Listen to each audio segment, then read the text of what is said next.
আজকের যে প্রজন্ম, সেই প্রজন্ম সিনেমা হল থেকে দূরে চলে যাচ্ছে। সিনেমা হল তাদের পছন্দ না।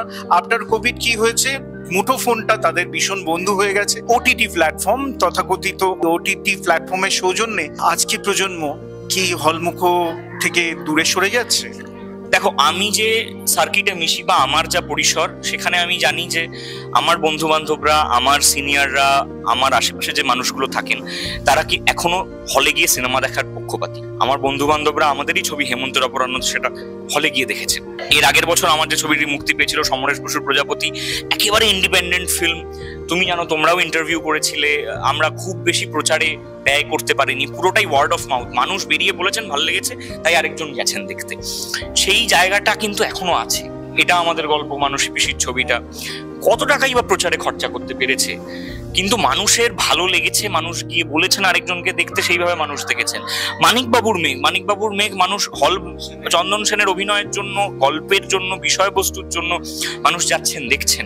আমি এখনো বিশ্বাস করি গল্প যদি ভালো হয়, মানুষকে যদি আমি কিছু দিতে পারি সেই ছবির মাধ্যমে, তাহলে মানুষ ছবি দেখবেন। বল্লভপুরের রূপকথা 8 থেকে 80 সবাই দেখতে গেছেন। খুব যে চেনা অভিনেতা, স্টারে ভর্তি ছবি এমন নয়। আমরা যদি মানুষের কাছে ছবিটা নিয়ে পৌঁছতে পারি, তাহলে মানুষ ছবিটি দেখবে, এই বিশ্বাস আমার এখনো আছে। ওটিটির জায়গাটায় আমি একটা জিনিস বলবো, যে ওটিটি কিন্তু একটা নতুন ওয়েভ। যখনই অন্য কোনো মাধ্যম এসছে, আমরা বলি যে সিনেমা বোধহয় গেল রব ওঠে, এইটা কিন্তু সবসময় চলে। কিন্তু সিনেমার একটা নিজস্ব ম্যাজিক আছে, সেই ম্যাজিকটা দেখতে মানুষ বারবার যান হলে, এবং আমার এই বিশ্বাসটা এখনো আছে।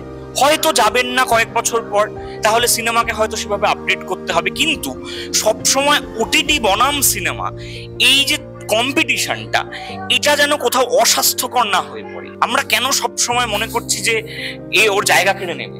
প্রবীণ নবীনকে জায়গা ছেড়ে দিক, নবীন প্রবীণকে ইনক্লুড করে কাজ করুক, হোক না, দুজনে একসঙ্গে সহাবস্থানে কাজ করে যাক না। আমরা সব মাধ্যমেই কাজ করার চেষ্টা করছি, করি না কাজ, একটা ব্যালেন্স থাক দুটোতেই। আমরা চেষ্টা করব সব সময় ঋতব্রত মুখোপাধ্যায় আমাদের সঙ্গে, আমার আড্ডায় আসুক এবং এরকম ভাবে পরিপূর্ণতায় ভরিয়ে দিক আড্ডাটা। আমার শেষ প্রশ্ন ঋতব্রতর কাছে, অনেক দিন হয়ে গেল আমাদের ইন্ডাস্ট্রিতে তুমি নাটক, বিভিন্ন মাধ্যমে তুমি রয়েছো, এই যে স্টার ব্যাপারটা, সেই ব্যাপারটার মধ্যে কি ইচ্ছে করে না যে আমিও যাই, এই স্টার ব্যাপারটার মধ্যে জড়িয়ে যাই? দেখো, স্টারডামের সংজ্ঞা পাল্টাতে যায়। এখন যে সময় এসছে, সেখানে আমরা যেটাকে অ্যাভেলেবিলিটি বলতাম, যে হাতের সামনে পাচ্ছি আমার পছন্দের মানুষকে, যাকে আমরা স্ক্রিনে দেখছি বা নাটকের মঞ্চে দেখেছি, সেইটা কিন্তু সেই লাইনটা আস্তে আস্তে মুছতে শুরু করেছে। ধরো, কোভিড না এলে আমি কোনোদিন জানতামই না সচিন তেন্ডুলকার বাড়িতে রোববার দুপুরে কি করেন। সচিন তেন্ডুলকার পুরো পরিবারকে নিয়ে বাড়িতে বসে সেলফি তুলছেন, এটা কোভিড না এলে আমরা জানতে পারতাম না। তাই স্টারের অ্যাভেলেবিলিটিটা, স্টারকে হাতের কাছে পাওয়ার সংজ্ঞা ক্রমাগত বদলাতে যাচ্ছে। সেইটা একটা প্রথম পয়েন্ট। দ্বিতীয় পয়েন্ট হচ্ছে, আমার যা শারীরিক গঠন, যা মুখের গঠন, যেগুলোতে আমার কোনো হাত নেই বা হাত ছিল না কখনোই, বা আমার পারিবারিক সূত্র, আমি তো চুজ করিনি যে আমি শান্তিলাল মুখার্জির পরিবারে জন্মগ্রহণ করব, যেগুলোতে আমার হাত নেই, আমি জানি যেগুলো আমার খামতি। কিন্তু সেই খামতি নিয়ে পড়ে থাকলে তো হবে না, আমাকে আমার মতো করে চেষ্টা করতে হবে। আমার যেটায় হাত আছে, যেটার উপর আমার নিয়ন্ত্রণ আছে, সেটা হচ্ছে কি, সেটা হচ্ছে নিজের কাজটা ঠিক মতো করে যাওয়া, নিজের দক্ষতাকে ক্রমাগত শান দিয়ে যাওয়া, নিজের অস্ত্রটাকে তৈরি রাখা, যাতে আমি আমার খামতিটাকে একটা গার্ড হিসেবে ব্যবহার করতে পারি, এবং আমি আমার অস্ত্র শান দিয়ে আমি আমার থেকে যেটা আশা করা হচ্ছে, মানুষ এটা দেখতে চাইছেন, আমি সেই কাজটা করে যেতে পারি। সেইটা আমি সত্যি চেষ্টা করছি। বাকি আমার মনে হয় স্টার সংজ্ঞাটা টু আর্লি টু সে, আমার যা বয়স তাতে টু আর্লি টু সে। আমরা ওই রকম মেগা স্টার আমরা কখনোই হতে পারবো না।